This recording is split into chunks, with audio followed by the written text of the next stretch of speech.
ಭಾಗಮಂಡಲ ತ್ರಿವೇಣಿ ಸಂಗಮ ಭರ್ತಿಯಾಗಿದೆ ನೋಡಿ. ಇಲ್ಲಿ ಸೇತುವೆ ಎಲ್ಲ ಭರ್ತಿಯಾಗಿದೆ, ಬಸವನ ಕಲ್ಲೆಲ್ಲ ಭರ್ತಿಯಾಗಿದೆ.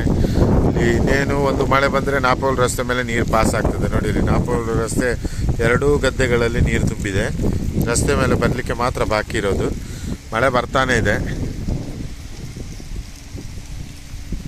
ಇದು ನೋಡಿ ತ್ರಿವೇಣಿ ಸಂಗಮ ಭರ್ತಿಯಾಗಿದೆ, ಮಳೆ ಬರ್ತಾನೆ ಇದೆ. ಇದು ದೇವಸ್ಥಾನ, ಫ್ಲೈಓವರ್ ಮೇಲೆ ಇದ್ದೀನಿ. ಇದು ನೋಡಿ ನಾಪೋಲ್ ರಸ್ತೆಗೆ ಬರಲಿಕ್ಕೆ ಆಯಿತು ನೀರು. ಇನ್ನೊಂದು ಮಳೆಗೆ ನಾಪೋಲ್ ರಸ್ತೆ ಮೇಲೆ ನೀರು ಬರ್ತದೆ. ನಾನು ಸುಳ್ಯದಿಂದ ಬಂದು 1 ಗಂಟೆಗೆ ತಲುಪಬೇಕಾದವನು ಈಗ 3:15 ಬಂದು ತಲುಪಿದ್ದೀನಿ. ಅಲ್ಲಲ್ಲಿ ಮರ, ಕರೆಂಟ್ ಕಂಬಗಳು ಬಿದ್ದು ಕಾಟಿಕೇರಿ ಭಾಗಮಂಡಲ ರಸ್ತೆ ಬ್ಲಾಕ್ ಆಗಿದೆ. ಉಡುವತ್ತು ಮೇಲೆ ಬಂದಿದ್ದು. ಉಡುವತ್ತು ಮೇಲೆ ದೇವರದಿಂದ ಏನು ಪ್ರಾಬ್ಲಮ್ ಇರಲಿಲ್ಲ. ಬೆಳಿಗ್ಗೆ ಹೋಗುವಾಗಲೇ 5 ಕಂಬ ಬೆಟ್ಟಗೆರಲಿ ಬಿದ್ದಿದ್ದರಿಂದ ಬರುವಾಗ ಏನು ಪ್ರಾಬ್ಲಮ್ ಆಗಿಲ್ಲ.